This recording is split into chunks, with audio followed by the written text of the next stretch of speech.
Hello students, कैसे हो? By self Deepak Kumar Bhola, team physics Sikar. ठीक है। अब बेटा अपन देखेंगे इसके अंदर, इसमें अपन जो टॉपिक पढ़ रहे थे एटॉमिक स्ट्रक्चर के बारे में। ठीक है, याद करो अपन ने कल टॉपिक छोड़ा था एटॉमिक स्ट्रक्चर। इसको अपन आगे कंटिन्यू करें। एटॉमिक स्ट्रक्चर में अपन ने लास्ट में पढ़ा था इमिशन स्पेक्ट्रम स्टार्ट किया था टॉपिक। क्या स्टार्ट किया? Emission spectrum. ठीक है, इमिशन स्पेक्ट्रम में देखा था बच्चों, यहाँ पे जब भी कोई इलेक्ट्रॉन किसी हायर एनर्जी लेवल से किसी लोअर एनर्जी लेवल में जंप करता है तो वहाँ से फोटोन के फॉर्म में रेडिएशंस इमिट होते हैं। ठीक है, उस रेडिएशंस के कलेक्शन को ही हम क्या बोलते हैं यहाँ पे? Emission spectrum.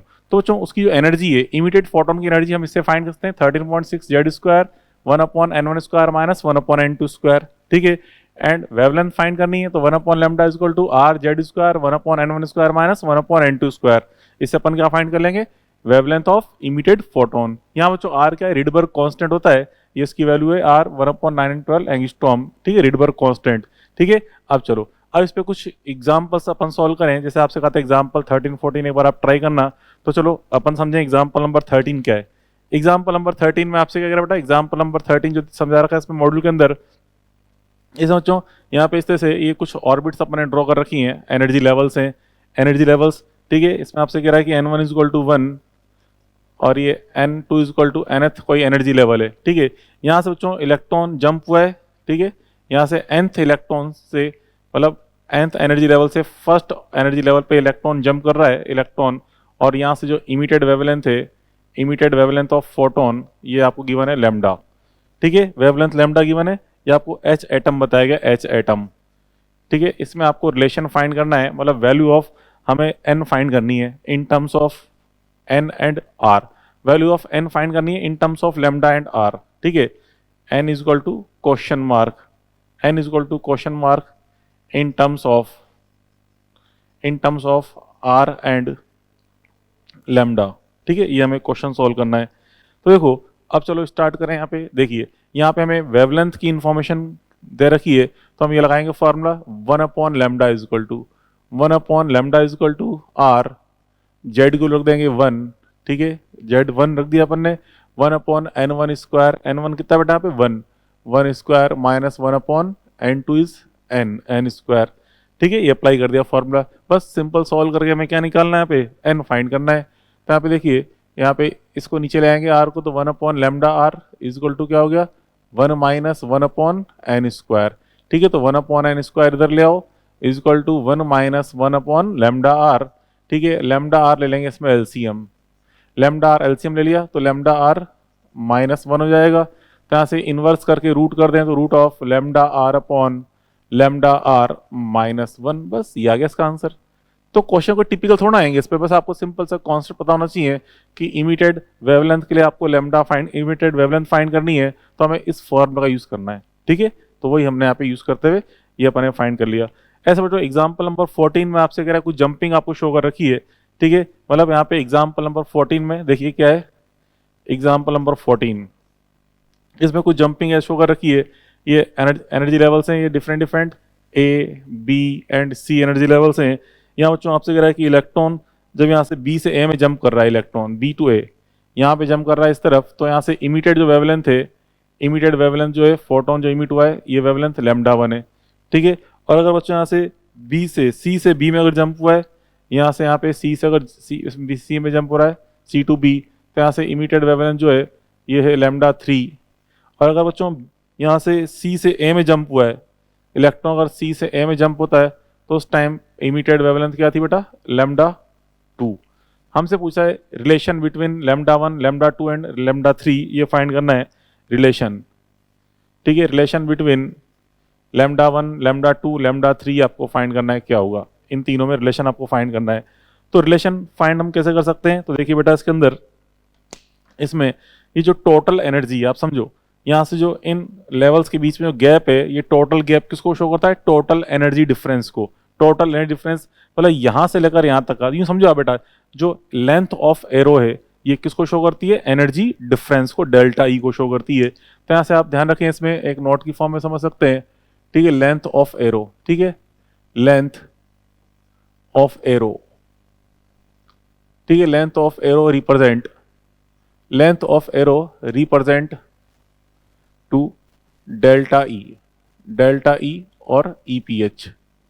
ठीक है। यहाँ बच्चों लेंथ ऑफ एरो है वो किसको शो कर रही है, डेल्टा ई को शो कर रही है, कहते हैं ईपीएच को शो कर रही है। तो यहाँ से सबसे ग्रेटेस्ट लेंथ ऑफ एरो कौन सी, ये वाली लैम्डा 2 वाली। तो हम कह सकते हैं ठीक है दस इन फिगर, तो इस देखें इस फिगर के अंदर क्या हो रहा है बच्चों, इस फिगर के अंदर ये जो E2 है ठीक है, delta E2 is equal to सबसे बड़ा ये है, ये क्या होगा delta E1 plus delta E3 के equal, delta E1 plus delta E3 दिख रहा है आपको यहाँ पे। ये जो टोटल लेंथ है, this total length is equal to this length plus this length. Okay, अब बच्चों delta E is equal to हम जानते हैं क्या होता है, एच सी अपॉन लेमडा होता है। इसको रख देंगे एच सी अपॉन लेमडा, इसको भी रख देंगे एच सी अपॉन लेमडा, इसको भी रख देंगे एच सी अपॉन लेमडा। ठीक है, तो यहाँ से एच सी से एच सी कट जाएगा, तो अगर relation 1 upon lambda 2 is equal to 1 upon lambda 1 plus 1 upon lambda 3। ठीक है, ये आ जाएगा रिलेशन। या इसको हम एलसीएम लेके इन्वर्स करते हैं इसका, तो लेमडा 2 इज इक्वल टू जाएगा lambda 1 lambda 3 upon lambda 1 plus lambda 3। ठीक है, ऐसे बच्चों में तो मैंने किसमें फाइंड किया, रिलेशन इन वेवलेंथ। और अगर आपसे पूछता है रिलेशन इन फ्रीक्वेंसी, जैसे यहाँ पे वेवलेंथ लेमडा 1 है, इसकी मान लो फ्रीक्वेंसी कह दे न्यू 1 फ्रीक्वेंसी है, इसकी फ्रीक्वेंसी न्यू 3 है, इस फोटोन की फ्रीक्वेंसी न्यू 2 है। ठीक है, तो हमसे यू आ जाए तो हम इस फॉर्मूले को फिर हम एच की फॉर्म में, एच न्यू की फॉर्म में लिखें, क्योंकि हम जानते हैं delta is equal to H nu भी होता है, तो ये H nu 2 is equal to H nu 1 plus H nu 3। तो यहाँ से एच से एच कट जाएगा, तो फ्रीक्वेंसी का रिलेशन आ गया nu 2 is equal to nu 1 plus nu 3। ठीक है, तो ये फ्रीक्वेंसी के अंदर भी रिलेशन अपन डिफाइन करते हैं, frequency nu 2 is equal to nu 1 plus nu 3। बात पहले पढ़ी। ठीक है, तो इस तरह अपन ने ये फ्रीक्वेंसी का रिलेशन अपन ने देख लिया। तो बेटा अपन बात करें यहाँ पे different series in emission spectrum. ठीक है, तो बेटा आपको समझाया था मैंने, अगर जंपिंग फर्स्ट ऑर्बिट में हो रही है तो उस केस में जो इमिटेड फोटोन्स का कलेक्शन है उसे हम क्या बोलते हैं, लाइमन सीरीज।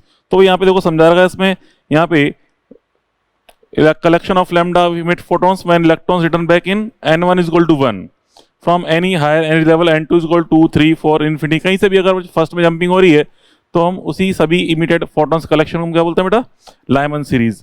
ठीक है, तो यहाँ पे जो फॉर्मूला अपन लिखा है उसमें 1 upon lambda L is equal to क्या जाएगा, 1 अपॉन आर, आर को रख दिया अपन यहाँ पे 912 एंगस्ट्रॉम। ठीक है, 1 अपॉन 912 एंगस्ट्रॉम, और ये 1 upon 1 square minus 1 upon n2 square. ठीक है, जंपिंग 1 में होनी है इसलिए n1 इज इक्वल टू 1 और n2 2 3 4 कुछ भी हो सकती है। ठीक है, अब यहाँ पे अगर z is equal to 1, H atom की बात करते हैं generally, z is equal to 1 रख दिया यहाँ पे, कोई दिक्कत नहीं है। अब यहाँ पे फर्स्ट लाइन मतलब फर्स्ट मेंबर किसे बोलते हैं बेटो, जस्ट अगर ऊपर जंपिंग हो रही है, जस्ट ऊपर से अगर जंपिंग हुई है, मतलब जो 1 में जंपिंग हो रही है कहाँ से, फ्रॉम सेकंड ऑर्बिट। ठीक है, तो उस केस में उसे बोलते हैं फर्स्ट मेंबर। और जो लास्ट जंपिंग हुई है सबसे हाईएस्ट से लेवल से, मतलब इन्फिनिटी से फर्स्ट में जंपिंग हुई है, उसे बोलते हैं हम लास्ट मेंबर। ठीक है, तो यहाँ पे हम फर्स्ट मेंबर के लिए n2 इज इक्वल टू क्या रख देंगे 2, एंड लास्ट मेंबर के लिए क्या रख देंगे इन्फिनिटी। तो ये वैल्यूज आ जाएंगी। अब जो वैल्यूज निकल के आ रही है बच्चों, यहाँ पे 912 से 1216 एंगस्ट्रॉम तक आ रही है, तो हम देख रहे हैं किस में लाई कर रहा है बच्चों, ये कंप्लीटली यूवी रीजन में लाई कर रहा है, क्योंकि यूवी रीजन के लिए वेवलेंथ क्या होती है बेटा, वेवलेंथ की वैल्यू जो होती है लेस देन 3800 एंगस्ट्रॉम को हम यूवी रीजन कहते हैं। ऐसे ही बामर सीरीज में जंपिंग कहाँ होगी, n2 is equal to n1 is equal to 2 में जंपिंग होगी, ऊपर कहीं से भी 3 4 5 से। ठीक है, तो वैसे यहाँ पे देख लेंगे। ऐसे पास्टन सीरीज के लिए जंपिंग कहाँ पे हो रही है 3 में, तो n2 इज इक्वल टू 4 5 6 कुछ भी हो सकता है। ठीक है, ऐसे ब्रैकेट एंड फुंड सीरीज। तो यहाँ पे डायग्राम दिखा रखा है, इस डायग्राम को आप देखिए, इसके अंदर यहाँ पे देखिए बच्चों ये एच एटम के लिए दिखा रखा है डायग्राम। लाइमन सीरीज में जंपिंग कहाँ से हो रही है, 2 से 3 से 4 से सब जगह से जंपिंग हो रही है। तो यहाँ लिखा है ना फर्स्ट लाइन, मतलब जस्ट ऊपर से, मतलब 2 से 1 में जंपिंग हुई है फर्स्ट लाइन बोल रहे हैं, और इन्फिनिटी से अगर 1 में जंपिंग हुई है इसे क्या बोल रहे हैं लास्ट लाइन।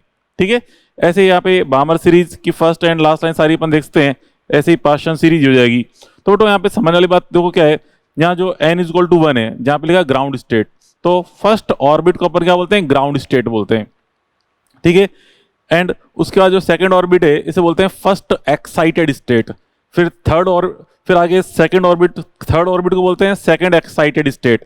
ऐसे बच्चों अगर आपसे कहा जाए nth एक्साइटेड स्टेट, इसका मतलब कौन सी ऑर्बिट है, वो n+1th ऑर्बिट होगी। ओके, तो ये चीज समझा रखी है इसके अंदर। ऐसे बच्चों एग्जाम्पल, अब यहाँ पे देखो सिंपल एग्जाम्पल है, ज्यादा टिपिकल नहीं है। आपसे रेशो पूछा, first line of Lyman series of H atom to second line of Balmer series of helium plus atom. तो फॉर्मूला पता ही है अपन को, 1 upon lambda is equal to R Z square 1 upon n1 square minus 1 upon n2 square. ठीक है, तो H atom के लिए लाइमन सीरीज की बात कर रहे हैं। ठीक है, तो H एटम के लिए Z इक्वल टू 1 ले लो। ठीक है, लाइमन सीरीज की फर्स्ट लाइन लेनी है। लाइमन सीरीज मतलब जंपिंग का होनी n1 इक्वल टू 1 में, और फर्स्ट लाइन है मतलब n2 इक्वल टू 2 से जंपिंग करानी है n इक्वल टू 1 में। ठीक है, तो n1 को तो यहाँ पे 1 ले लिया, n2 को 2 ले लिया। ऐसे ही बामर सीरीज लेनी है हमें हीलियम की, तो हीलियम के लिए Z इक्वल 2 ले लेंगे। बामर सीरीज की बात कर रहे हैं तो n1 इक्वल टू कितना होगा 2, और इसकी सेकंड लाइन है तो हमें एक छोड़कर ऊपर से जंपिंग करानी है, मतलब 4 से जंपिंग करानी है 2 में। तो यहाँ पे 1 upon 2 square minus 1 upon 4 square, और फिर रेशो निकाल लिया 1 आ रहा है। ठीक है, ऐसे यहाँ पे एग्जाम्पल नंबर 16 भी इसी टाइप से आराम सॉल्व कर सकते हो। अब देखिए बेटा यहाँ पे इसके अंदर बच्चों एक नेक्स्ट टार्पन अपन देखें, total possible number of lines between n1 and n2 energy levels. ठीक है, जैसे हम देखें n1 एंड n2, n1 जैसे मान लो n1 1 है। ठीक है, n2 इक्वल टू है 4, तो 4 से 1 के बीच में कितनी लाइंस ऐसी हैं जो 4 से 1 के बीच में लाई कर रही हैं?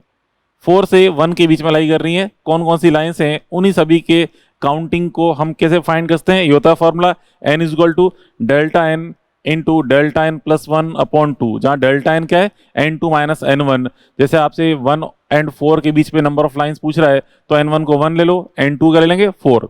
ठीक है, तो 4 माइनस 1 3, 3 क्या हो जाएगा? डेल्टा n हो जाएगा, उसको रखेंगे तो सब अपन निकाल सकते हैं।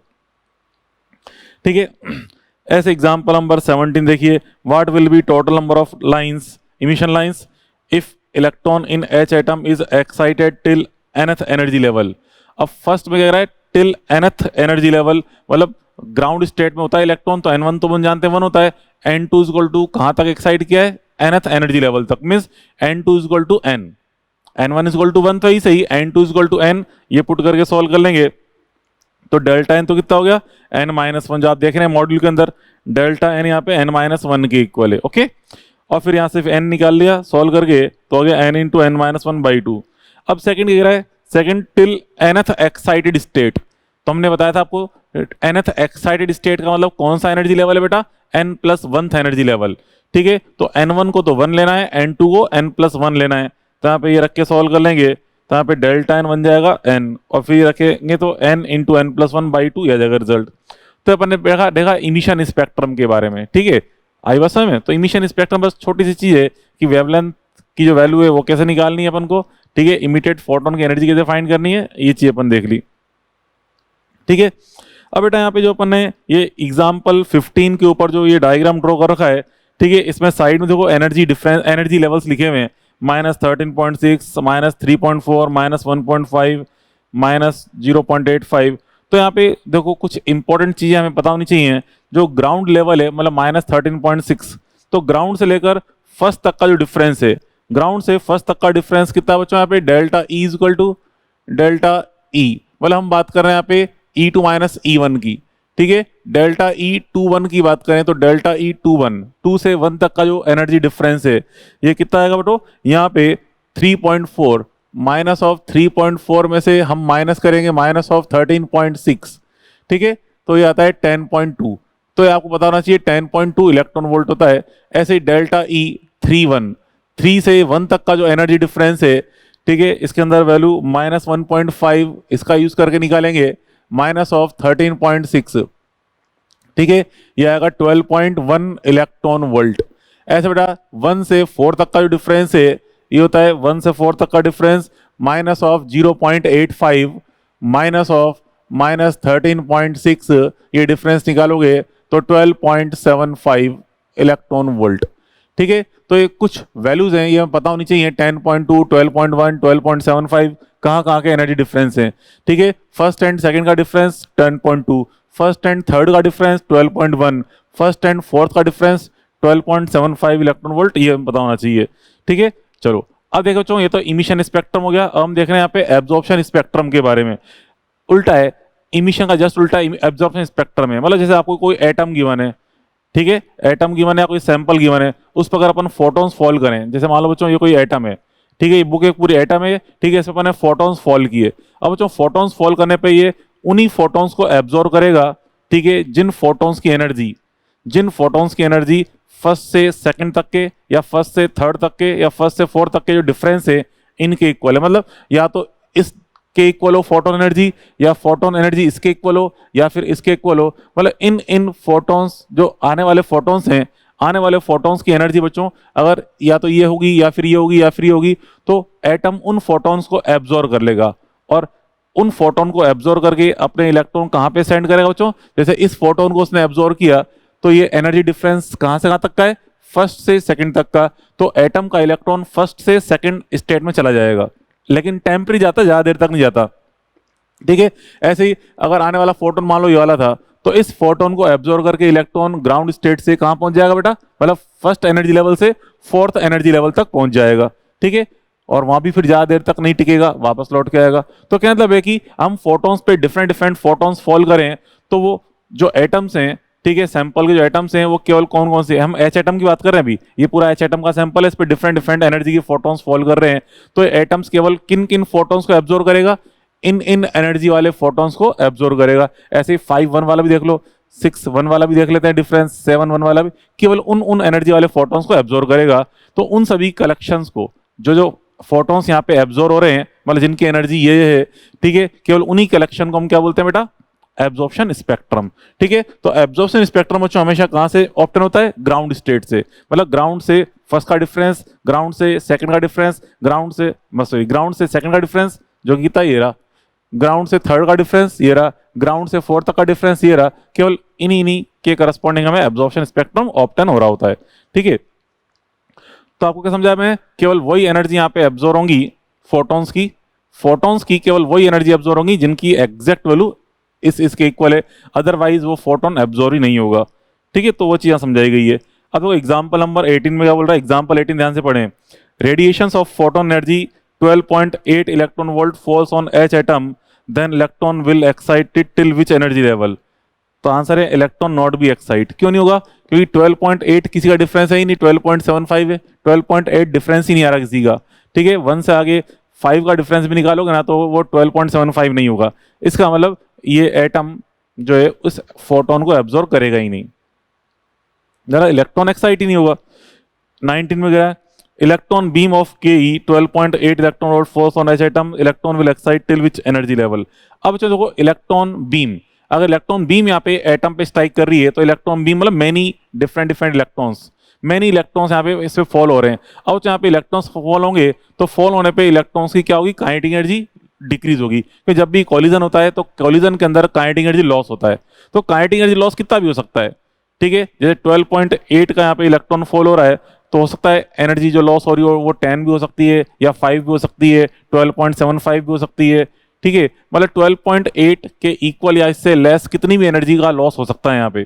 ठीक है, तो यहाँ पे अगर मान लो एनर्जी का जो लॉस हुआ है वो एग्जैक्ट 12.75 के इक्वल एनर्जी लॉस हुआ है, किसका, इलेक्ट्रॉन का, जो कमिंग इलेक्ट्रॉन पार्टिकल है उसका, तो उस केस में यहाँ पे इलेक्ट्रॉन एक्साइटेड हो जाएगा। कहां तक एक्साइट हो सकता है, 1 से लेकर 4 तक, क्योंकि 1 और 4 का डिफरेंस ही है। ठीक है, तो समझो बच्चों, फोटॉन्स अगर फॉल हो रहे थे, फोटॉन्स के साथ दिक्कत क्या है बच्चों, फोटोन अगर एब्जॉर्ब होता है तो पूरा एब्जॉर्ब होता है, मतलब उसकी एनर्जी लॉस होगी तो कंप्लीट एनर्जी लॉस होगी, पार्शली एनर्जी लॉस नहीं होती। ठीक है, बट अगर कोई फिजिकल पार्टिकल यहाँ पे फॉल हो रहा है, जैसे इलेक्ट्रॉन हो गया या प्रोटॉन हो गया या अल्फा पार्टिकल, तो उस केस में जब कोलिजन हो रहा होता है तो उस केस में पार्शली एनर्जी लॉस भी हो सकता है। ठीक है, तो यहाँ पे इलेक्ट्रॉन की जो एनर्जी है वो कितनी दे रखी है, 12.8 इलेक्ट्रॉन वोल्ट। तो इस पे फॉल होगा तो डेफिनेटली 12.75 भी ऑप्टेन हो सकता है, के लॉस। तो उस एनर्जी को एब्जॉर्ब करके इलेक्ट्रॉन, ठीक है, जो एटॉमिक इलेक्ट्रॉन है कहां तक एक्साइट हो जाएगा बच्चों, वो 4 तक एनर्जी तक एक्साइट हो जाएगा। ठीक है, हाँ, अगर फोटॉन्स फॉल हो रहे थे तो हमने कहा कि वो एब्जॉर्ब नहीं हो पाए, क्योंकि फोटोन लॉस होता है तो कंप्लीट लॉस होता है, पार्शियली एनर्जी लॉस नहीं होती फोटोन की। ठीक है, ये चीज है। तो इलेक्ट्रॉन कहां तक एक्साइट होगा, 4 तक। ऐसे बेटा यहाँ पे एग्जांपल 20 में गया, find out possible value of lambda when electron beam के 12.5 electron volt force on H atom. ठीक है, इमिटेड फोटॉन्स की कौन कौन सी वेवलेंथ इमिट होगी, मतलब देखो यहाँ पे आपसे कह रहे हम kinetic energy of electron beam कितनी फॉल कर रहे हैं, 12.75। अब 12.5 फॉल कर रहे हैं यहाँ पे, तो 12.5 बच्चों इससे जा रहा है इससे। ठीक है, तो इलेक्ट्रॉन की जो एनर्जी लॉस हो सकती है यहाँ तक लॉस हो सकती है, इतनी लॉस तो हो नहीं सकती क्योंकि टोटल एनर्जी 12.5 है, तो 12.75 इतनी एनर्जी लॉस नहीं हो सकती। इलेक्ट्रॉन कहाँ तक एक्साइट हो सकता है, 3rd तक। इलेक्ट्रॉन यहाँ पे 3rd तक एक्साइट हो सकता है। ठीक है, अब थर्ड से वापस लौट के आएगा तो थर्ड से लौट के कैसा आ सकता है, या तो थर्ड से 2 में आए, फिर 2 से 1 में आए, या हो सकता है सीधा थर्ड से 1 में आ जाए। ठीक है, तो 3 पॉसिबिलिटी है वापस लौटने की। तो वापस लौटने की 3 पॉसिबिलिटी है, तो इन रिटर्न जंपिंग में जो एनर्जी डिफरेंस बन रहा है उतनी उतनी एनर्जी के फोटॉन्स यहाँ पे इमिट हो सकते हैं। तो यहाँ पे देखो, एक तो E3 माइनस E1 कितना मिल सकता है, 12.1, एक मिल सकता है E4 माइनस E1। ठीक है, देखो यहाँ पे जो एनर्जी है, वैसा वेवलेंथ पूछा है इसने, वेवलेंथ अभी आप समझा मैंने, जंपिंग कहाँ सकते बच्चों, जब लौट के आ रहा है तो जंपिंग या तो 3 से 2 में हो जाएगी, 2 से 1 में हो जाएगी, या फिर 3 से डायरेक्ट 1 में हो जाएगी। 3 जंपिंग पॉसिबल है। ठीक है, तो वही अपन यहाँ पे फॉर्मूला लिखा था, 1/λ बराबर 1/λ is equal to R Z square 1/n1 square minus 1/n2 square लगा देंगे। ठीक है, तो वही जो तीनों पॉसिबिलिटी है वो तीनों यहाँ पे रख के देख लिए अपन ने, तो ये वेवलेंथ आ जाएंगी। तो ये इसके आंसर्स हैं। ठीक है, अब यहाँ पे कह रहा है कि एग्जाम्पल 21 देखें, energy of 12.75 electron volt is given to H atom, ठीक है, from any outer source, what will be possible number of emission lines. अब जो यहाँ पे 12.75 अब एनर्जी प्रोवाइड कर रहे हैं 12.75, तो इलेक्ट्रॉन कहाँ तक एक्साइट हो जाएगा, 1 से लेकर 4 तक।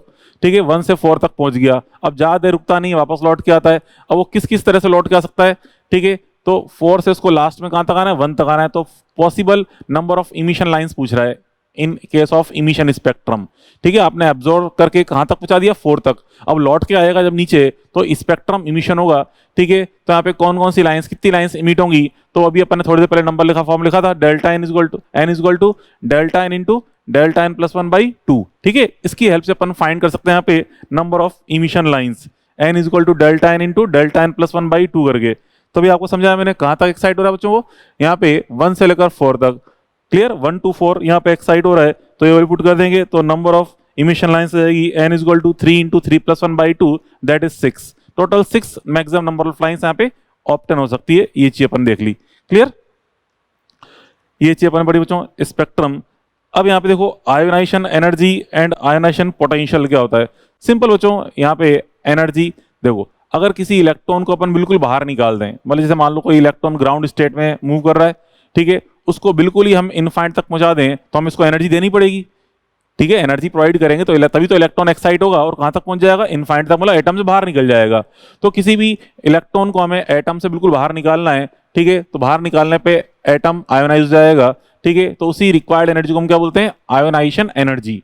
ठीक है, जैसे एच एटम में अपन देखें, आयोनाइजेशन एनर्जी क्या होगी, प्लस 13.6 इलेक्ट्रॉन वोल्ट। ठीक है, क्योंकि इलेक्ट्रॉन जो ग्राउंड स्टेट मूव कर रहा है उसके पास एनर्जी कितनी है, माइनस 13.6 इलेक्ट्रॉन वोल्ट। उसको हमें इनफाइनाइट तक ले जाना है, मतलब उसकी एनर्जी 0 करनी है, तो हमें कितनी एनर्जी इसमें ऐड करनी पड़ेगी, प्लस 13.6 इलेक्ट्रॉन वोल्ट ऐड करनी पड़ेगी, जिससे इसकी एनर्जी 0 हो जाएगी, मींस इलेक्ट्रॉन एटम से बिल्कुल बाहर निकल जाएगा, मींस एटम आयोनाइज हो जाएगा। ठीक है, तो ये चीज अपन देखिए इसके अंदर। तो ऐसे बच्चों, और रिक्वायर्ड जो पोटेंशियल है उसको बोलते हैं आयोनाइजेशन पोटेंशियल। तो यहाँ पे सिंपल सी बात ध्यान रखें, एनर्जी कितनी आ रही है, 13.6 इलेक्ट्रॉन वोल्ट, उसमें अगर मैं E से डिवाइड कर दूं तो कितना बचेगा, 13.6 वोल्ट। ठीक है, तो इसे बोलते हैं वोल्टेज, मतलब आयोनाइजेशन पोटेंशियल।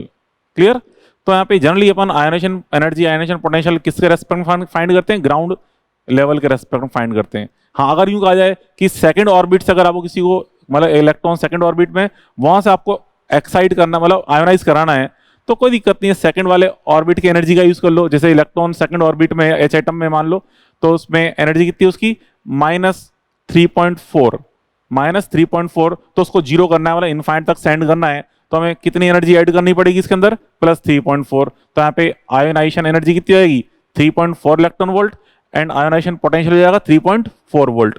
ठीक है, तो वैसे यहाँ पे सॉल्व किया गया है, तो यहाँ पे EI तो कैसे निकाल लेंगे बेटा, EI E infinity minus E1 करके, या कहते हैं -E1 हो जाएगा, और उसमें स्मॉल e का डिवाइड करेंगे तो आयोनाइजेशन पोटेंशियल आपको आउट हो जाएगा। ठीक है, दोनों के मैग्नीट्यूड्स क्या होते हैं, इक्वल। मींस अगर अपन एनर्जी को यूज कर रहे हैं इलेक्ट्रॉन वोल्ट में, एंड वोल्टेज को यूज कर रहे हैं वोल्ट में, समझो, वोल्ट आयोनाइजेशन पोटेंशियल हम ले रहे हैं वोल्ट में, and energy of electron use कर रहे हैं किसमें, इलेक्ट्रॉन वोल्ट में, तो दोनों के मैग्नीट्यूड्स क्या होते हैं, इक्वल होते हैं मैग्नीट्यूड्स। ठीक है, ऐसे बच्चों यहाँ पे देखो एग्जाम्पल नंबर 22, यहाँ पे पूछ रहा है ionisation of electron from second to, ठीक है, फ्रॉम सेकंड ऑर्बिट से हमें लिथियम प्लस प्लस एटम को आयोनाइज करना है, तो कोई दिक्कत नहीं, लिथियम प्लस प्लस की सेकंड एटम की एनर्जी फाइंड कर लो, जो हमारे पास फॉर्म होता है -13.6 into Z square upon N square. उससे अपन जेड, इसमें जेड एंड एन रखकर हम क्या फाइंड करते हैं, लिथियम प्लस प्लस एटम में जो सेकंड ऑर्बिट का इलेक्ट्रॉन है, ठीक है, उसके लिए अपन एनर्जी फाइंड कर लेंगे। ठीक है, तो आ जाएगा 13.6 इलेक्ट्रॉन वोल्ट एंड वोल्टेज आएगा 13.6 वोल्ट। ठीक है, देखो अब नेक्स्ट एग्जांपल में कह रहा है इलेक्ट्रॉन, अब एनर्जी यहाँ पे 24.6 electron volt is required to remove one of the electron from neutral helium atom. अच्छा, न्यूट्रल हीलियम एटम है, हम जानते हैं उसमें कितने इलेक्ट्रॉन्स होंगे, दो। लिथियम यहाँ पे हीलियम एटम, हीलियम अगर प्लस होता है, हीलियम प्लस, तो हीलियम प्लस में तो एक इलेक्ट्रॉन होता है। अगर जो न्यूट्रल हीलियम की बात कर रहे हैं, सिंपल हीलियम एटम जो होता है, नॉर्मल हीलियम एटम, उसमें दो इलेक्ट्रॉन होते हैं। आपसे कह रहा है उसमें एक इलेक्ट्रॉन को निकालना है, हमें कितनी एनर्जी चाहिए, 24.6 इलेक्ट्रॉन वोल्ट। तो दोनों इलेक्ट्रॉन्स को निकालने के लिए हमें टोटल कितनी एनर्जी चाहिए होगी, ये पूछ रहा है। तो बेटा जैसे अपन एक इलेक्ट्रॉन निकाला, एक इलेक्ट्रॉन निकालने पर क्या बन गया, वो हीलियम प्लस एटम बन गया, मतलब एच लाइक एटम बन गया। अब एच लाइक एटम के लिए हमें इलेक्ट्रॉन की जो एनर्जी फाइंड करनी है, वो हम जो टॉपिक पढ़ रहे हैं ना वाला, उससे अपन एनर्जी फाइंड कर सकते हैं। ठीक है, तो क्या होता है formula, E equal to -13.6 Z square upon N square. ठीक है, तो इस फॉर्मूले से हम क्या निकाल लेंगे, फर्स्ट जो एक इलेक्ट्रॉन जो बचा हुआ है, ठीक है, उसके लिए रिक्वायर्ड एनर्जी। तो देखो यहाँ पे पहले तो एनर्जी कितनी आएगी, 13.6 Z square upon N square से कितना हो जाएगा, 54.4 इलेक्ट्रॉन वोल्ट। ये क्या है, सेकंड इलेक्ट्रॉन को वहां से निकालना है, मतलब जो एक इलेक्ट्रॉन बचा है ना, सेकंड वाला इलेक्ट्रॉन, उसको निकालने के लिए रिक्वायर्ड एनर्जी।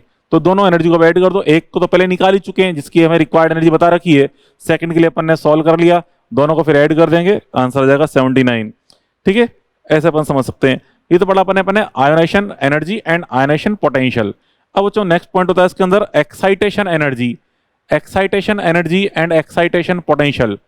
एक्साइटेशन एनर्जी क्या होती है बच्चों, अगर हमें इलेक्ट्रॉन को बिल्कुल बाहर नहीं निकालना, केवल किसी हायर एनर्जी लेवल तक सेंड करना है, जैसे 1 से सेंड करना है मान लो 3 तक, या 1 से सेंड करना है हमें 5 तक। ठीक है, तो उसके लिए हमें यहाँ पे जो रिक्वायर्ड एनर्जी है उसे हम बोलते हैं आयन एक्साइटेशन एनर्जी। जैसे मान लो 1 से आपको सेंड करना है 2 तक, तो 1 से 2 तक सेंड करना है, तो जो रिक्वायर्ड एनर्जी क्या होगी, E2 माइनस E1 के इक्वल। तो E2 माइनस E1 के इक्वल, जैसे H एटम में निकाले हैं, तो यहाँ पे E2 माइनस E1 किया था, कितना आया था, 10.2 इलेक्ट्रॉन वोल्ट। मतलब H एटम में आपको इलेक्ट्रॉन को 1 से 2 तक एक्साइट करना है, तो रिक्वायर्ड एनर्जी कितनी हो जाएगी, 10.2 इलेक्ट्रॉन वोल्ट के इक्वल हो जाएगी। ठीक है, ऐसे ही 1 से लेकर 3 तक एक्साइट करना है, तो रिक्वायर्ड एनर्जी 12.1 हो जाएगी। ठीक है, ऐसा अपन समझते हैं। और उसी के करस्पॉन्डिंग जो वोल्टेज है वो हो जाएगा एक्साइटेशन वोल्टेज। ठीक है, ये चीज अपन देखी। तो बेटा ये मेन चीज अपन यहाँ पे कंप्लीट कर ली। अब देखिए एग्जाम्पल नंबर 25। एग्जाम्पल नंबर 25 से जस्ट पहले एक चीज देखो, जब भी यहाँ पे कॉलिजन हो रही होती है, समझो जब भी बच्चों 2 पार्टिकल्स में कॉलिजन हो रही है, और कॉलिजन बच्चों मान लो परफेक्ट इन एलास्टिक कॉलिजन है। ठीक है, इन एलास्टिक कॉलिजन, तो देखिए हम बात करें यहाँ पे इन एलास्टिक कॉलिजन। ठीक है, during in elastic collision, perfect in elastic की बात करें, perfect in elastic collision, during perfect in elastic, perfect in elastic collision, तो उस केस में जो केई लॉस होता है, केई लॉस में सिस्टम की जो एनर्जी लॉस होती है, केई लॉस इक्वल टू, किसकी बात करें, कंप्लीट सिस्टम की जो काइनेटिक लॉस है, केई लॉस इक्वल टू होता है half mu you relative square. Mu यहाँ पे क्या बच्चों, रिड्यूस मास, मतलब half m1 m2 upon m1 plus m2।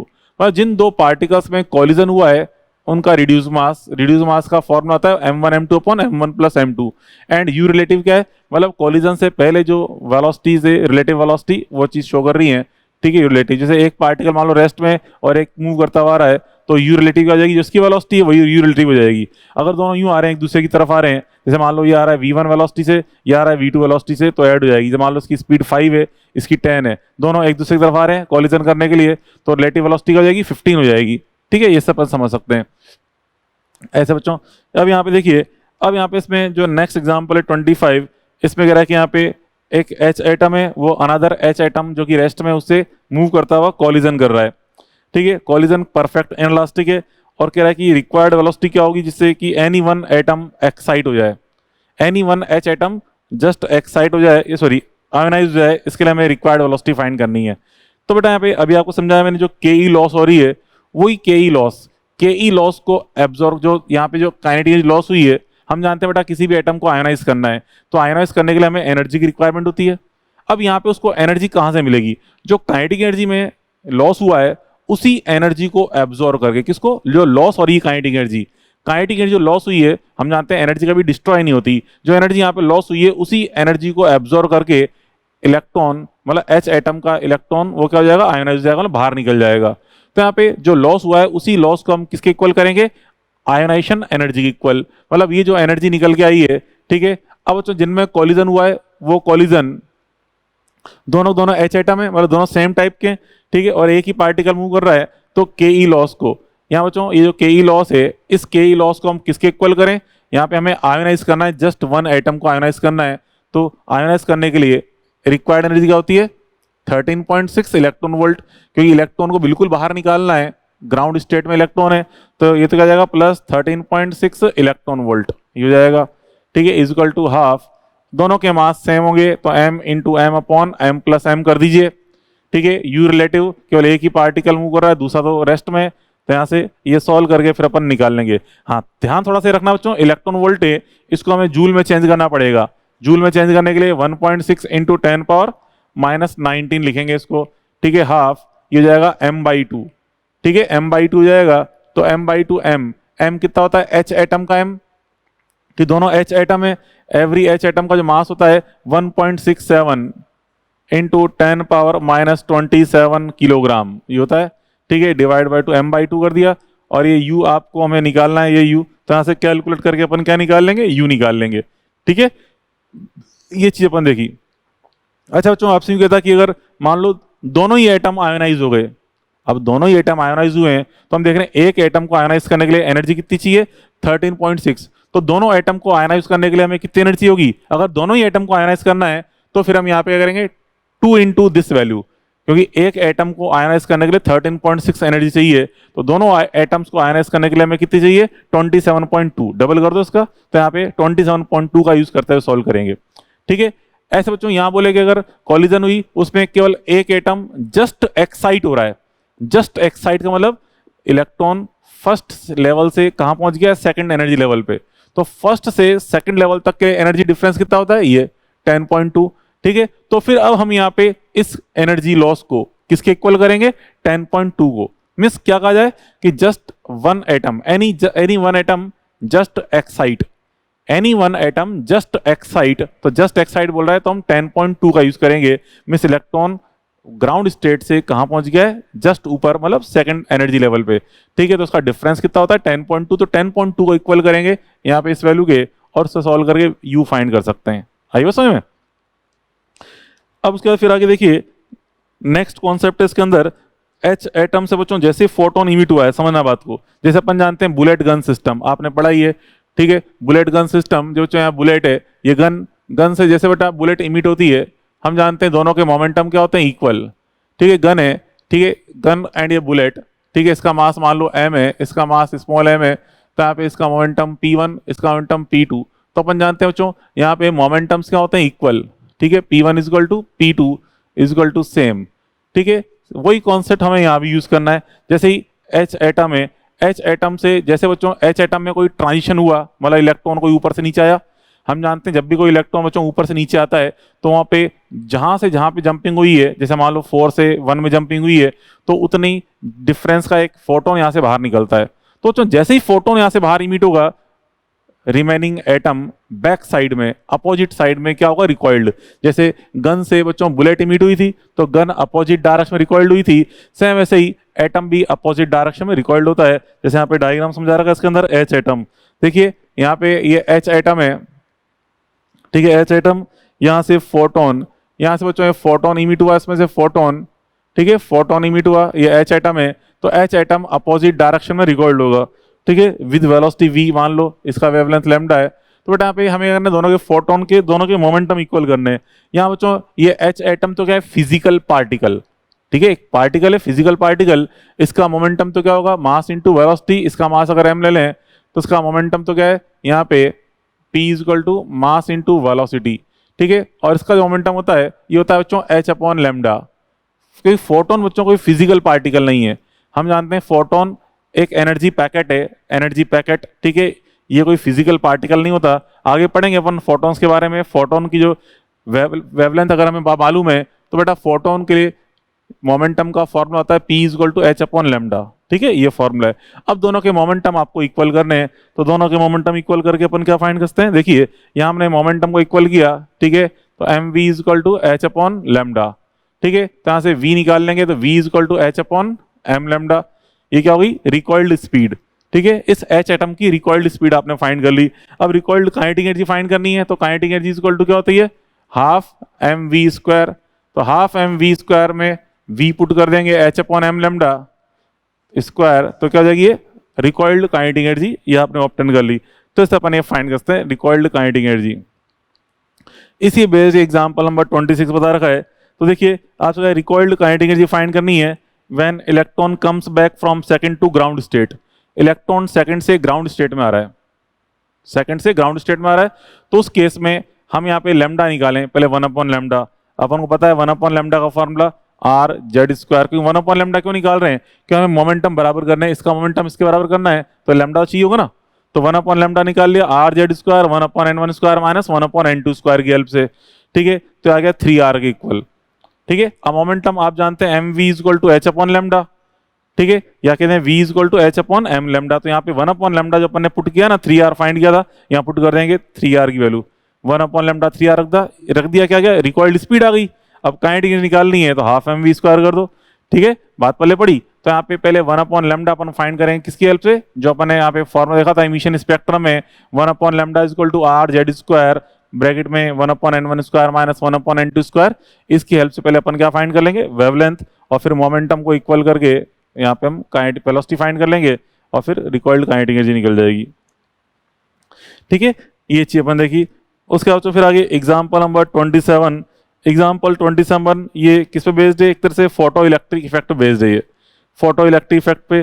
Photo electric effect में क्या होता है बच्चों, हल्का सा हिंट आपको दूंगा, आगे पढ़ेंगे अपन, देखिए ये कोई सरफेस होती है बच्चों, सरफेस, ठीक है, यहाँ से बच्चों अगर आपको इलेक्ट्रॉन इमिट करना है, इस सरफेस से इलेक्ट्रॉन बाहर निकालना है, तो बाहर निकालने के लिए जो रिक्वायर्ड एनर्जी है उसे बोलते हैं वर्क फंक्शन, ठीक है, वर्क फंक्शन ये होता है बेटा फाई नॉट, ये क्या है, required energy for emission of an electron, ठीक है। अब यहाँ से बेटा इस पे अगर जब फोटोन फॉल कर रहे हैं अपन, फोटोन यहाँ पे अपन ने फॉल किया, तो फोटोन फॉल करने से यहाँ से इलेक्ट्रॉन इमिट होगा, ठीक है, यहाँ से इलेक्ट्रॉन इमिट हुआ, क्लियर, ये फोटोन है, फोटोन, और यहाँ से जब सरफेस से स्ट्राइक करेगा इलेक्ट्रॉन इमिट होगा।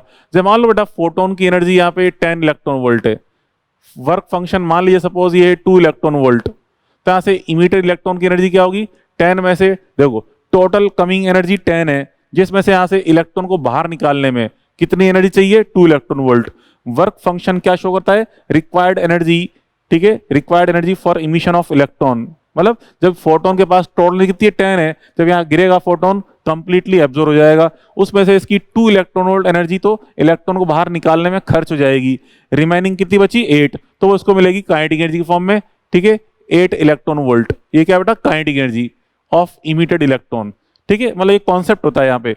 अब यहाँ पे देखिए इसमें क्या बोल रहा है, इस डायग्राम में एग्जांपल 27 में एच एटम है, उसमें से कोई इलेक्ट्रॉन का ट्रांजिशन हुआ, एच एटम में कोई इलेक्ट्रॉन ऊपर से नीचे आया होगा, वहां से एक फोटोन निकला, फिर फोटोन इमिट हुआ, वो फोटोन को हमने की सरफेस से फॉल किया है और वहां से इलेक्ट्रॉन निकल रहा है, ठीक है। तो यहाँ पे हमसे कह रहा है कि यहाँ पे इस जगह एच एटम है, ये एच एटम से आया फोटोन निकल के एच एटम से, ठीक है।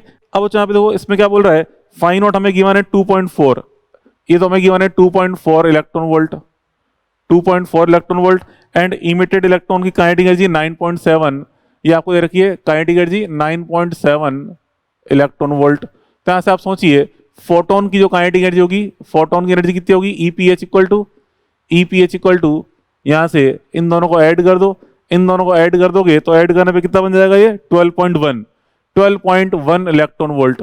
मीन्स यहाँ पे जो फोटोन इस पे फॉल हुआ है उसकी एनर्जी डेफिनेटली 12.1 इलेक्ट्रॉन वोल्ट होगी। कैसे निकाली, इन दोनों को ऐड करके पता चल गया कि आने वाले फोटोन एनर्जी 12.1 है। तो पूछ रहा है आपसे कि एच एटम में कौन सा ट्रांजिशन हुआ है, ठीक है, तो हम देखें बेटा से फोटोन कौन सा निकला 12.1 कब निकलता है, ये 12.1 डिफरेंस किसका बेटा 3 और 1 का, ठीक है, मतलब इलेक्ट्रॉन कहां से कहां पे लौटा होगा 3 से 1 में, तो इलेक्ट्रॉन अगर 3 से 1 में लौट रहा है उस टाइम पे इमिटेड फोटोन की वैल्यू होती है 12.1 इलेक्ट्रॉन वोल्ट। तो बस ये पूछा है ट्रांजिशन, तो आंसर क्या जाएगा 3 to 1, ठीक है, ये चीज देखे अपन ने। अब करेक्शन इन बोहर मॉडल, ये कोई खास इंपॉर्टेंट नहीं है, करेक्शन इन बोहर मॉडल ठीक है बच्चों, इसमें बस्ता बताया गया है कि इलेक्ट्रॉन, अपन जानते हैं इलेक्ट्रॉन एक्चुअल में बच्चों यहाँ पे देखिए जो बोहर ने जो थ्योरी समझाई थी उसमें क्या था, उसने न्यूक्लियस को रेस्ट में माना था, उसके चारों तरफ इलेक्ट्रॉन का मोशन शो किया था उसने। बट एक्चुअल में हम जानते हैं इलेक्ट्रॉन के साथ साथ न्यूक्लियस का भी मोशन हो रहा होता है, मतलब न्यूक्लियस रेस्ट कंडीशन में नहीं है, इलेक्ट्रॉन तो मूव कर रहा है, इलेक्ट्रॉन के साथ साथ न्यूक्लियस भी मोशन में प्रेजेंट होता है, मोशन, ठीक है, न्यूक्लियस भी कंटिन्यू मूव कर रहा होता है। अब बच्चों यहाँ पे उस मोशन को भी अब कंसिडर किया जाए तो बोहर मॉडल फिर तो रॉन्ग हो जाएगा, क्योंकि उसने तो एक तरह से रेस्ट के अंदर मान के सॉल्व किया, कंप्लीट थ्योरी दी है रेस्ट में लेते हुए न्यूक्लियस को। तो फिर बच्चों अगर हम चाहते हैं कि उसका जो कॉन्सेप्ट है बोहर मॉडल के जो फॉर्मूले सारे एज इट इज हम यूज कर पाए तो कर सकते हैं, कोई दिक्कत नहीं, बस थोड़ा सा उसमें चेंज करना पड़ेगा। क्या चेंज करना पड़ेगा, जहां जहां बच्चों स्मॉल एम हम यूज कर रहे हैं mass of electron, mass of electron use कर रहे हैं, उसकी जगह आप यहाँ पे इलेक्ट्रॉन एंड न्यूक्लियस का रिड्यूस मास निकाल लो म्यू, ठीक है, स्मॉल एम को इस म्यू से रिप्लेस कर दो, मतलब जहां जहां मास ऑफ इलेक्ट्रॉन यूज हो रहा है उसकी जगह में म्यू का यूज करना है। म्यू क्या बच्चों, reduce mass of electron and nucleus, मतलब m1 m2 upon m1 plus m2, इसका यूज करते हुए सॉल्व करना है, ठीक है। तो बोहर मॉडल फिर से जो रिजल्ट बनेगा वो बिल्कुल करेक्ट रिजल्ट आ जाएगा, बस इतना सा करना होता है, कुछ भी नहीं है। हाँ, अगर फॉर्मूले में m आ ही नहीं रहा तो कोई दिक्कत ही नहीं है, इसका मतलब पहले से ही जो दिया गया मॉडल है वो सही है, लेकिन जहां m आ रहा है m को हमें किससे रिप्लेस करना है, म्यू से। तो वही समझाया गया है, जैसे ऑर्बिटल रेडियस है, ये समान हम जानते हैं r is proportional to 1 upon m, जो शुरू में अपन ने फॉर्मूला लिखा था ना, वहां से अगर अपन देखेंगे तो r का जो मेन फॉर्मूला आया था, डिटेल एक लॉन्ग सा फॉर्मूला आया था, ठीक है, उसमें देखते हैं m नीचे आता है, r is proportional to 1 upon m, तो यहाँ से r डैश अपॉन r करेंगे तो m i म्यू हो जाएगा। m तो क्या है, mass of electron, and mu क्या है, रिड्यूस मास। ऐसे ऑर्बिटल वेलोसिटी वो तो मास पे डिपेंड करती नहीं है, तो v डैश तो इक्वल टू v रहेगा, कोई दिक्कत नहीं है। ऐसे एनर्जी हम देख लेंगे, टाइम फ्रेम देख लेंगे, एक एग्जाम्पल समझा रखा है, एग्जाम्पल किसी काम का नहीं है, खैर इग्नोर कर सकते हो उसको, ठीक है। तो एक कुछ अपने ये चीज कॉन्सेप्ट दिखे, तो बेटा यहाँ तक तो अपन ने पढ़ लिया पूरा बोहर मॉडल, ठीक है, ये कुछ थ्योरेटिकल पॉइंट्स हैं, अपने आप पढ़ लेना, क्लियर। तो यहाँ तक बोहर मॉडल कंप्लीट हो गया। अपने टेस्ट में बच्चों यहीं तक अपन ने दिया है, बोहर मॉडल तक, यहीं तक जो अपन ने पढ़ा है ये पढ़ना है अपन को, ठीक है। चलो अब इसमें नेक्स्ट पॉइंट अपन स्टार्ट करते हैं मैटर वेव्स के बारे में, ठीक है। तो देखिए मैटर वेव्स, ठीक है, चलो अब स्टार्ट करते हैं अपन यहाँ पे मैटर वेव्स के बारे में, ठीक है, मैटर वेव्स, ठीक है। अब मैटर वेव्स क्या बच्चों समझो, देखिए पहले अपन समझे यहाँ पे ड्वेल नेचर ऑफ लाइट के बारे में थोड़ा सा अपन देखें, फिर देखेंगे डी ब्रोगली हाइपोथेसिस। तो चलो देखो यहाँ पे अपन जानते हैं लाइट की जो दो नेचर होती हैं, एक तो पार्टिकल नेचर और as well as wave nature, ठीक है। मीन्स कभी कभी पार्टिकल, कभी कभी जो लाइट है, light as a light particle की तरह बिहेव करती है, और कभी कभी लाइट एज ए वेव की तरह बिहेव करती है, ठीक है। मतलब कुछ कई सारे फिनोमेना ऐसे हैं लाइट के जिनको हमें लाइट को एज ए वेव नेचर की तरह ट्रीट करें तभी हम उन फिनोमेनास को एक्सप्लेन कर पाते हैं, जैसे कि रिफ्लेक्शन, रिफ्रैक्शन, डिफ्रैक्शन, इंटरफेरेंस। ये जो प्रॉपर्टीज है, ये प्रॉपर्टीज केवल लाइट को वेव मानने पर ही हम उसको एक्सप्लेन कर पाते हैं। बट जैसे कुछ इफेक्ट ऐसे हैं जैसे photo electric effect, Raman effect, Compton effect, ठीक है, कई सारे इफेक्ट ऐसे हैं जिनमें पार्टिकल लाइट को एज ए फोटोन की तरह हम ट्रीट करें तभी हम इन फिनोमिनास को एक्सप्लेन कर पा रहे हैं।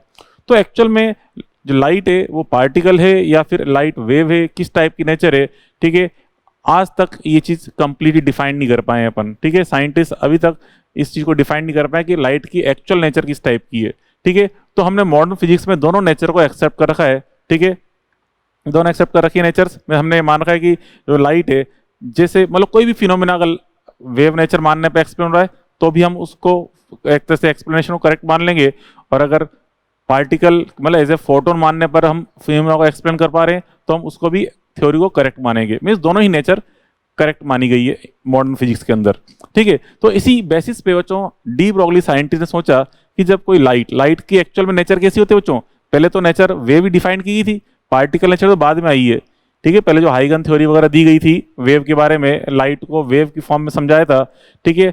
क्वांटम नेचर मतलब पार्टिकल नेचर तो काफी बाद में आई थी, नियरली 1900 के समथिंग पार्टिकल नेचर बताई गई थी, उससे पहले तो लाइट को वेव ही मानते थे, ठीक है।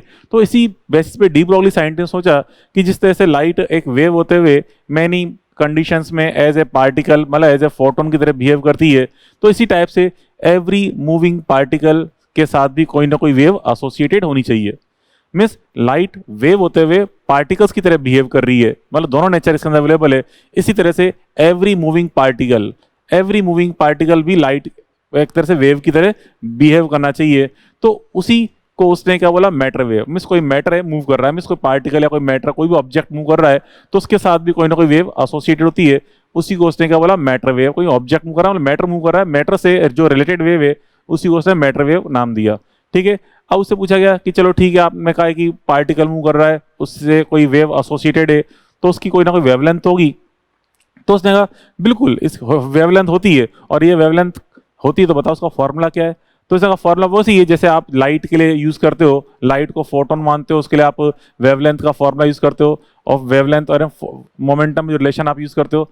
फोटोन के लिए मोमेंटम एंड वेवलेंथ में रिलेशन क्या यूज करते हैं, हम यूज करते हैं P is equal to H upon lambda, या कहते हैं lambda is equal to H upon P. तो इसने कहा वही जो आप वहाँ पे फोटोन एंड लाइट के लिए आप फॉर्मूला यूज कर रहे हो, वही फॉर्मूला आपको यहाँ भी यूज करना है। मीन्स कोई भी ऑब्जेक्ट है मूव कर रहा है जिसका मोमेंटम पी है, ठीक है, मोमेंटम पी है, तो उससे एसोसिएटेड जो वेवलेंथ होगी, ठीक है, उसे उसकी वैल्यू क्या होगी, लेमडा की value, lambda is equal to H upon P के इक्वल होगी। मीन्स जो फॉर्मूला आप फोटोन के लिए यूज करते हो वही फॉर्मूला आप यहाँ भी यूज कर सकते हो, ऐसा डी ब्रोगली साइंटिस्ट ने बताया। तो ठीक है, तो उसने कहा कि चलो आपने कह दिया ये वेवलेंथ है, तो इस वेव को पहले हम क्या बोलेंगे, उसने कहा कोई दिक्कत नहीं, मैटर मूव कर रहा है तो आप उसको मैटर वेव कह सकते हो। ठीक है, मैटर वेव कह सकते हो या डी ब्रोगली वेव कह सकते हो, मेरे को रेस्पेक्ट देने के लिए आप उसको डी ब्रोगली वेव कह सकते हो, या इससे जो एसोसिएटेड वेवलेंथ है उसे हम क्या बोल सकते हैं, डी ब्रोगली वेवलेंथ अपन कहते हैं, वेवलेंथ ऑफ मैटर वेव के लो या डी ब्रोगली वेवलेंथ। ठीक है, मींस जब भी कोई मैटर मूव कर रहा होता है तो उससे एसोसिएटेड जो वेवलेंथ है लैम्डा इज इक्वल टू क्या होता है बेटा, h upon p, h upon p, lambda is equal to H upon p. ठीक है, ये क्या बेटा, matter wave, wavelength of matter wave. ठीक है, वेवलेंथ ऑफ मैटर वेव अपने lambda is equal to H upon p. ठीक है, अब यहाँ पे इस पी को हम क्या रखते हैं, mass into velocity. Means question में जरूरी थोड़ा है कि आपको यहाँ मोमेंटम ही गिवन हो सकता है वेलोसिटी की इन्फॉर्मेशन गिवन हो, तो यहाँ पे पी इज इक्वल टू हम एम इंटू वी रख देंगे, या हो सकता है आपको जो मोमेंटम की इन्फॉर्मेशन में देखे काइनेटिक एनर्जी की इन्फॉर्मेशन गिवन हो, तो पी इज इक्वल टू हम जानते हैं रूट टू एम ई होता है, तो उसको हमने रूट टू एम ई भी रख दिया। ठीक है, तो तीनों ही फॉर्मूले करेक्ट हैं। ठीक है, मिस आपको मोमेंटम की इन्फॉर्मेशन गिवन है। मिस बच्चों यहाँ पे क्या मतलब है, इस तरह से कोई पार्टिकल, इस तरह बच्चों कोई पार्टिकल है, ये मास इसका एम है, इस तरफ मोमेंटम है पी।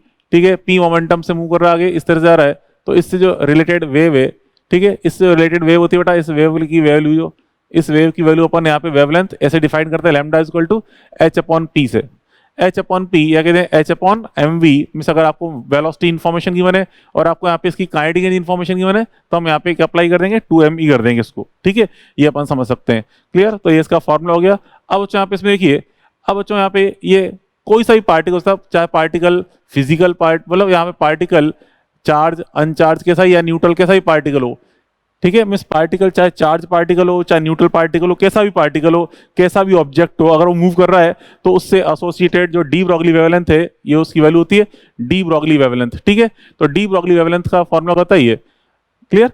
अब यहाँ पे देखो, अब अगर आपको पार्टिकल, यहाँ पे देखिए पार्टिकल बच्चों अगर चार्ज पार्टिकल है, ठीक है, चार्ज पार्टिकल है, तो उस केस में तो जो चार्ज पार्टिकल की जो काइनेटिक एनर्जी है, वैसे कोई भी चार्ज पार्टिकल क्यू है, उस पर आपने वी पोटेंशियल डिफरेंस अप्लाई किया, तो वी पोटेंशियल डिफरेंस अप्लाई करने पे उसकी काइनेटिक एनर्जी कितनी बन जाती है, क्यू इंटू वी। तो क्वेश्चन में आपको काइनेटिक एनर्जी की इन्फॉर्मेशन मान लो गिवन नहीं है, आपको पोटेंशियल डिफरेंस की इन्फॉर्मेशन गिवन है, तो यहाँ पे हम इसको अप्लाई करते हैं h upon root two m e को रख देंगे Q into we.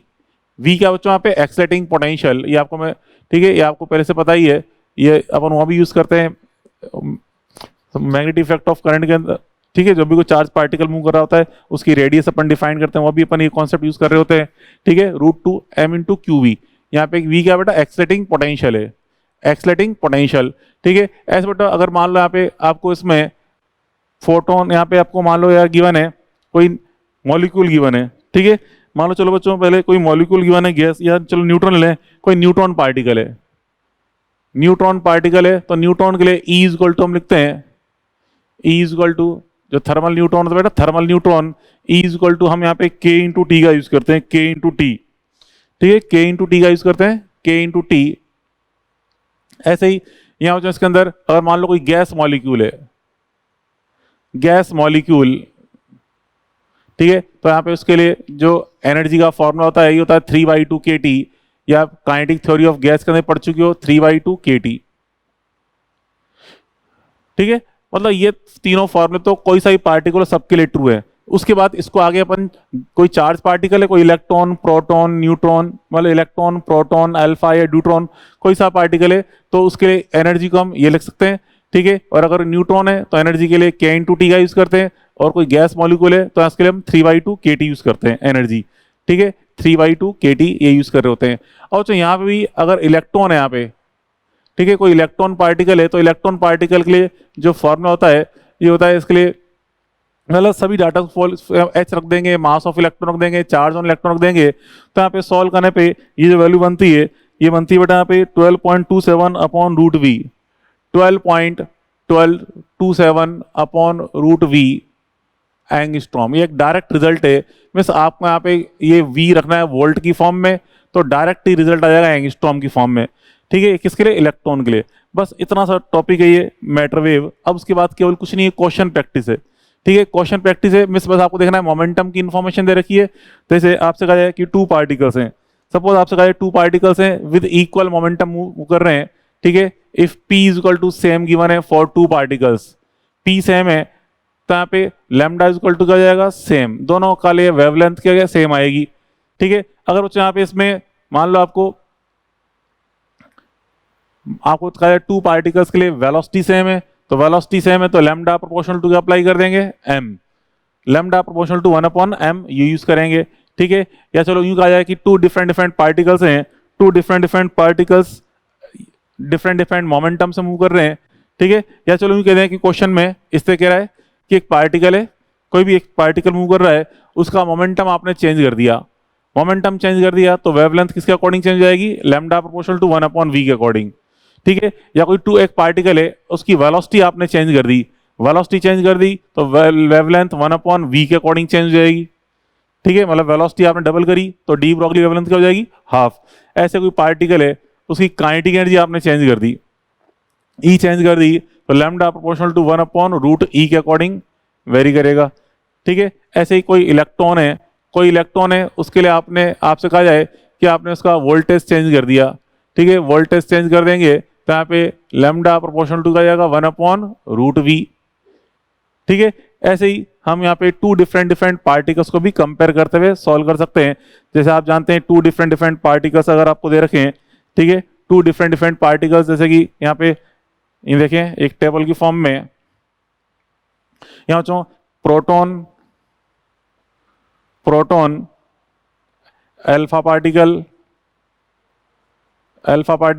And deuteron, ठीक है। तो जो उनका चार्ज अगर Q है, यहाँ पे इसका मास m है, किसके लिए? प्रोटॉन के लिए। तो अल्फा पार्टिकल का चार्ज होता है 2Q एंड मास होता है 4m, ठीक है। ड्यूट्रॉन का मास चार्ज Q, मास 2m, ठीक है। तो ये पता होना चाहिए हमें, यहाँ से रेशियो फाइंड करने में काम आती है ये टेबल, तो ये चीज आप ध्यान रखें, ठीक है। अब इस बच्चों चलो कुछ एक एग्जांपल्स अपन देख लें। यहाँ पे मॉड्यूल के अंदर देखें तो आपसे कहा कि यहाँ भी अपन को कंप्लीट थ्योरी मॉड्यूल से रेफर करनी है, तो इसलिए आप यहाँ पे समझें। देखिए पहले यहाँ पे एग्जाम्पल नंबर 29 जो दे रखा है, इसमें आपको काइनेटिक एनर्जी ऑफ इलेक्ट्रॉन दे रखी है 1.6 kilo electron volt. Find out de Broglie wavelength. तो देखो इलेक्ट्रॉन, कोई भी इलेक्ट्रॉन मूव कर रहा है तो हम देखा इलेक्ट्रॉन के लिए फॉर्मूला है, चार्ज पार्टिकल इलेक्ट्रॉन के फॉर्मूला ये रहा, ठीक है। तो यहाँ से 12.27/√v का अपन यूज कर सकते हैं। हाँ चाहो तो इसका भी यूज कर लो, चाहे मास इंटू वेलोसिटी यूज कर लो, ये भी कोई सी भी यूज कर लो, ठीक है। यहाँ पे आपको काइनेटिक एनर्जी गिवन है, कितनी गिवन है kinetic energy? 1.6 kilo electron volt. आप चाहो तो इसका भी यूज कर सकते हैं formula, lambda is equal to h/√2me, h रख देंगे 6.6 इंटू 10⁻34, ठीक है। मास रख देंगे, मास ऑफ इलेक्ट्रॉन, काइनेटिक रख देंगे, ये आपको दे रखी है किलो इलेक्ट्रॉन वोल्ट में, इसको जूल में चेंज करना पड़ेगा। इससे आप कैलकुलेट करोगे तो काफी लेंथ हो जाएगा बेटो, इससे अपन सोल्व करेंगे तो काफी लेंथ हो जाएगा। इसकी शॉर्ट ट्रिक अपन देखें, ये मेथड है, इससे निकल जाएगा, ठीक है। क्योंकि आपको पता है इलेक्ट्रॉन, कोई भी इलेक्ट्रॉन पार्टिकल है, इसकी एनर्जी आपको जो दे रखी होती है बच्चों इलेक्ट्रॉन वोल्ट में, तो वही मैग्नीट्यूड वोल्ट की फॉर्म में होता है एक्साइटिंग पोटेंशियल, ठीक है। मैं जब भी कोई इलेक्ट्रॉन पार्टिकल है, इलेक्ट्रॉन पार्टिकल के लिए काइनेटिक एनर्जी की वैल्यू अगर आपको इलेक्ट्रॉन वोल्ट में गिवन है तो वही मैग्नीट्यूड हम वोल्टेज का लिखते हैं, वी का लिखते हैं, ठीक है। तो यहाँ पे काइनेटिक एनर्जी कितनी गिवन है आपको? 16,000 इलेक्ट्रॉन वोल्ट। तो वोल्टेज कितना बन जाएगा? 1600 वोल्ट है, 1600 इलेक्ट्रॉन वोल्ट है काइनेटिक एनर्जी, तो वोल्टेज 1600 वोल्ट बन जाएगा। तो यहाँ पे इसमें रख देंगे 1600 वोल्ट, ठीक है। तो 12.27/1600, तो यहाँ से सॉल्व करने पे आ जाएगा 0.31 एंगस्ट्रॉम। मींस कोई इलेक्ट्रॉन मूव कर रहा है, इसकी काइनेटिक एनर्जी आपको गिवन है। ठीक है, किसमें गिवन है, किलो इलेक्ट्रॉन वोल्ट में। तो उसको पहले आपने इलेक्ट्रॉन वोल्ट में देखा, काइनेटिक एनर्जी आई 1600 इलेक्ट्रॉन वोल्ट। तो जितनी एनर्जी इलेक्ट्रॉन वोल्ट में इलेक्ट्रॉन की, उतना ही हम वी यूज कर सकते हैं वोल्टेज। तो वोल्टेज हमें पता चल गया 1600 है, तो यहाँ से लैम्डा इलेक्ट्रॉन क्या आएगा 0.31 एंगस्ट्रॉम। ऐसे बच्चों एग्जाम्पल नंबर 30, आपसे कह रहे इलेक्ट्रॉन एंड स्टोन दोनों के मास 1 ग्राम है, दोनों के लिए वेलोसिटी गिवन है, दोनों का मास गिवन है आपको, दोनों की वेलोसिटी गिवन है। तो मास एंड वेलोसिटी की इंफॉर्मेशन गिवन है, तो इस फॉर्मूले से अपन निकाल लेंगे लैम्डा H/mv से। ठीक है, तो आपसे क्या दोनों के लिए हमें डी ब्रोगली वेवलेंथ फाइंड करनी है। तो lambda electron is equal to H/mv apply किया, लैम्डा स्टोन के लिए भी निकाल लिया अपन ने। तो जो इलेक्ट्रॉन के लिए जो वेवलेंथ आ रही है, क्या आ रही है 2.4 इंटू 10⁻⁸ मीटर, एंड स्टोन के लिए आ रही है 2.2 into 10⁻35। 10⁻35 is very very small value. तो जो जब भी कोई एक लार्ज ऑब्जेक्ट या कोई स्टोन मूव कर रहा है, तो उसकी डी ब्रोगली वेवलेंथ क्या होती है बच्चों, वेरी वेरी स्मॉल होती है, जिसे हम मेजर ही नहीं कर पाते, ऑब्जर्व ही नहीं कर पाते। ठीक है, इलेक्ट्रॉन तो वो टिनी पार्टिकल है बच्चों, इसके लिए अपन ने देखा 10⁻⁸ तक आ रही है। तो 10⁻10 तक की जो डिस्टेंस है, इतनी छोटी डिस्टेंस तक तो मेजर कर सकते हैं, 10⁻8 को मेजर कर लेंगे। ठीक है, बट 10⁻35 तक को मेजर नहीं कर पाते। तो क्या होता है बच्चों, जो डी ब्रोगली हाइपोथेसिस है, ठीक है, ये लार्ज ऑब्जेक्ट्स जो मूव कर रहे हैं, जैसे हम दौड़ रहे हैं, ठीक है, हम दौड़ रहे हैं या कोई कार मूव कर रही है, उन सब के लिए ट्रू है। बट इनसे एसोसिएटेड जो डी ब्रोगली वेवलेंथ आप कैलकुलेट करोगे ना, तो वेरी वेरी स्मॉल आएगी, 10⁻35 10⁻40 की रेंज में। ठीक है, जो इतनी स्मॉल है, जो कि हम मेजर नहीं कर सकते, इसलिए इग्नोरेबल होती है। ठीक है, जैसे हम कहीं दौड़ रहे हैं बच्चों, हम दौड़ रहे हैं तो हमारे से भी एसोसिएटेड एक वेवलेंथ होती है, बट उसमें फील नहीं कर पाते उसको हम। क्यों? क्योंकि इसकी वेवलेंथ ही बच्चों बहुत स्मॉल है, वेरी स्मॉल वेवलेंथ है, इसको हम फील ही नहीं कर पाते। ठीक है, ऐसे एग्जाम्पल नंबर 31 बच्चों, एक न्यूट्रॉन है, इसकी काइनेटिक एनर्जी गिवन है 400 इलेक्ट्रॉन वोल्ट। इसकी डी ब्रोगली वेवलेंथ फाइंड करनी है। तो काइनेटिक एनर्जी गिवन है किसकी, न्यूट्रॉन की। तो जो न्यूट्रॉन, तो यहाँ पे देखिए ये फॉर्मूला तो अप्लाई न्यूट्रॉन के लिए करें, इसमें तो एनर्जी की इन्फॉर्मेशन ही नहीं, ये लगाते हैं फॉर्मूला, क्योंकि ये फॉर्मूला सभी के लिए ट्रू है। ये फॉर्मूला तो सभी के लिए ट्रू है, चाहे पार्टिकल इलेक्ट्रॉन हो, चाहे न्यूट्रॉन हो, चाहे गैस मॉलिक्यूल हो। ठीक है, तो जो हम इसका यूज कर रहे हैं क्योंकि हमें ई की इन्फॉर्मेशन गिवन है। एच पता है 6.6 इंटू 10⁻34, मास ऑफ न्यूट्रॉन पता है बच्चों हमें नियरली 1 AMU होता है। ठीक है, मतलब 1.67 इंटू 10⁻27 एंड एनर्जी हमें गिवन है। तो यहाँ पुट करके हम क्या निकाल लेंगे, de Broglie wavelength of neutron निकाल लेंगे। ऐसे यहाँ पे 32, यहाँ पे lambda alpha and lambda proton पूछ रहा है, आपसे कह रहा है दोनों पार्टिकल सेम पोटेंशियल डिफरेंस से एक्सलेट किए गए हैं, मतलब वी सेम है। तो यहाँ पे देखिए, एक तो क्या बोला गया है, अल्फा पार्टिकल, और एक प्रोटॉन बोला गया है। तो अल्फा पार्टिकल एंड प्रोटॉन दोनों चार्ज पार्टिकल है, तो उसके लिए लगाना है फॉर्मूला। तो lambda is equal to H/√2m⁴ दोनों को हमने सेम पोटेंशियल से एक्सलेट किया है। तो जो वी सेम गए, एच वैसे कांस्टेंट, टू भी कांस्टेंट है, क्या बच गया √m⁴। तो लैम्डा प्रोपोर्शनल टू क्या लगाएंगे, 1/√m⁴। ये रहे m एंड q की value alpha particle and proton के लिए। तो इसकी हेल्प से अपन ये रेशो फाइंड कर सकते हैं। ठीक है, ऐसे बेटा यहाँ पे एग्जाम्पल 31, एग्जाम्पल 34, 35, ये सिंपल से एग्जाम्पल है, आप इनको आराम से यहाँ पे निकाल सकते हैं इन कॉन्सेप्ट की हेल्प से। क्वेश्चन टिपिकल नहीं, सारे इसी बेस्ड आते हैं, सारे क्वेश्चन, सारे के सारे क्वेश्चन इसी कॉन्सेप्ट बेस्ड हैं। ठीक है, चलो एग्जाम्पल 36 अपन देखें। 36 में कह रहा है what will be velocity of electron such that its momentum becomes equal to the momentum of photon. अब दोनों के मोमेंटम इक्वल कर रहा है, इलेक्ट्रॉन का एंड फोटोन का। ठीक है, ये क्वेश्चन एक्चुअल में इस मैटर का ही नहीं है, तो सिंपल मोमेंटम इक्वल करने हैं। अपन जानते हैं जो फोटोन का जो मोमेंटम होता है, जैसे अपन ने कुछ देर पहले यहाँ पे लिखा भी था। ठीक है, जो अपन यहाँ पे डी वो पढ़ रहे थे एटॉमिक स्ट्रक्चर में, लास्ट में अपन देखा था कि जब भी कोई फोटोन है, फोटोन का मोमेंटम का फॉर्मूला होता है P equal to H/λ। And electron तो एक फिजिकल पार्टिकल है, फिजिकल पार्टिकल है, उसका मोमेंटम तो क्या होता है, मास इंटू वेलोसिटी। ठीक है, इलेक्ट्रॉन का momentum mass into velocity, photon का मोमेंटम H/λ। तो दोनों को इक्वल करना है हमें। ठीक है, mass of into velocity is equal to H/λ। तो यहाँ से V अपन फाइंड कर लेंगे 1.1 इंटू 10⁻², ये बन जाएगा रिजल्ट। ठीक है, ये आ गया रिजल्ट। ओके, तो जैसे कोई भी पार्टिकल की इंफॉर्मेशन हमें गिवन है, तो हम इस प्रकार से ये चीजें फाइंड कर सकते हैं। आई बात समझ में, क्लियर? अब बच्चों आगे इसके अंदर देखें, यहाँ पे इसके अंदर एग्जाम्पल नंबर 37, एग्जाम्पल 37 में कह रहा है alpha particle is moving on a circular path of radius 2.1 metre in magnetic field. अब बच्चों देखो मैग्नेटिक फील्ड के बाद आ गया। अब देखो इस चैप्टर में क्वेश्चन टिपिकल तो बनते ही नहीं है, तो क्या करें, टिपिकल करने के लिए करते हैं दूसरे चैप्टर के कॉन्सेप्ट ढाके डाल देता है और कुछ नहीं करता। टिपिकल फिर भी नहीं बन पाता, क्वेश्चन फिर भी टिपिकल नहीं होगा, क्योंकि अपन जानते हैं मैग्नेटिक फील्ड में कोई पार्टिकल मूव कर रहा है ऑन सर्कुलर पाथ। ठीक है, तो उस पार्टिकल के लिए रेडियस का फॉर्मूला क्या होता है, r equal to m v upon q b. R equal to m v upon q b, ठीक है, पढ़ चुके हैं पहले पिछले चैप्टर्स के अंदर, r equal to m v upon q b. M v को रख देंगे यहाँ पे पी, मतलब पी अपॉन क्यू बी। तो यहाँ पे आर गिवन है, ठीक है, हमें रेडियस की इंफॉर्मेशन गिवन है, तो यहाँ से मोमेंटम निकाल लेंगे r equal to p upon q b से। तो r equal to p upon q b, तो यहाँ से पहले पी निकाल लो, पी निकाल लेंगे, क्यू बी आर हो जाएगा बस। अब लेमडा इक्वल टू क्या होता है, एच अपॉन पी, तो यार रख दो, लेमडा निकल जाएगी। मतलब कोई पार्टिकल मूव कर रहा है, उसका मोमेंटम निकाल लो, मोमेंटम निकाल लेंगे, कैसा ही मोशन कर रहा हो, चाहे स्ट्रेट लाइन मोशन कर रहा हो, चाहे सर्कुलर मोशन कर रहा हो, पार्टिकल कैसा ही मोशन कर रहा हो, हमें उसका मोमेंटम अगर पता है तो यहाँ से हम वेवलेंथ फाइंड कर सकते हैं। तो मोमेंटम या तो गिवन होता है या अगर नहीं गिवन है, तो जैसे यहाँ पे इसमें अपन ने देखा था इस क्वेश्चन में, रेडियस ऑफ सर्कुलर पाथ हमें गिवन थी इन मैग्नेटिक फील्ड, तो r equal to m v upon q b की हेल्प से हमने पहले एम वी निकाल लिया, मतलब मोमेंटम निकाल लिया, फिर यहाँ रख दिया, ठीक है। तो इस तरह अपन यहाँ पे फाइंड कर सकते हैं वैल्यू, बात पहले पड़ी, ठीक है। तो इस तरह अपन ये अपन ने फाइंड की वैल्यू, मोमेंटम की वैल्यू, क्लियर। तो इसमें अब देखिए नेक्स्ट एग्जांपल जो आपको दे रखा है, इसको अपन समझें। एग्जांपल नंबर इसमें 38, एग्जांपल नंबर 38, इसको समझें। आपसे कह रहा है कि room temperature what will B de Broglie wavelength of N2 molecule, what will B de Broglie wavelength of N2 molecule, clear. अब यहाँ पे टेम्परेचर की इंफॉर्मेशन के बारे में आपसे पूछ रहा है, ठीक है। टेम्परेचर की इंफॉर्मेशन, वैसे तो यहाँ पे एग्जांपल 38 का जो वैल्यू है, यहाँ पे इसके अंदर भी आप इससे पहले पेज पे देखेंगे, तो यहाँ पे ये जो वैल्यू है बच्चों, अल्फा पार्टिकल, यहाँ पे जो चार्ज पार्टिकल वैल्यू, इसी को सॉल्व करते हैं यहाँ पे, सॉरी ये न्यूट्रॉन के लिए सॉल्व करते हैं इस चीज को, तो ये रिजल्ट आता है न्यूट्रॉन के लिए।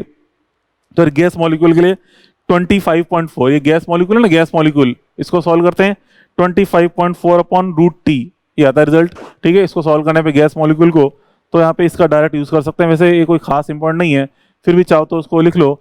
यहाँ पे इसको अगर अपन लिखना चाहें तो उसको क्या बोल सकते हैं, ये वैल्यू बनती है 25.4 upon root of t into m, root of t into m. यहाँ पे एम हमें किसमें रखना है बच्चों, ए एम यू के अंदर, ए एम यू के अंदर रखना है मास, ठीक है। और डायरेक्ट, और ये रखना है केल्विन के अंदर, टेम्परेचर केल्विन में पुट करना है, तो डायरेक्ट जो रिजल्ट आपको ऑप्टेन होगा किसमें, अगर रिजल्ट ये एंगस्ट्रॉम की फॉर्म में, डायरेक्ट ये रिजल्ट आपको एंगस्ट्रॉम की फॉर्म में ऑप्टेन होगा, ठीक है। तो इस तरह से अपने कैलकुलेट कर सकते हैं, आई बस समझ में, ठीक है। ऐसे एग्जाम्पल नंबर 39 के अंदर भी यही रेशियो ऑफ लेमडा पूछा है, ये निकाल लो आराम से, ठीक है। चलो यहाँ पे ये एग्जाम्पल नंबर 39 तक अपन आते देख लिए। चलो खैर आज के लिए इतना बहुत है, बाकी कल अपन आगे और पढ़ेंगे इसके बारे में, मैटर वेव्स के बारे में, ठीक है। चलो कल मिलते हैं, ओके गुड बाय।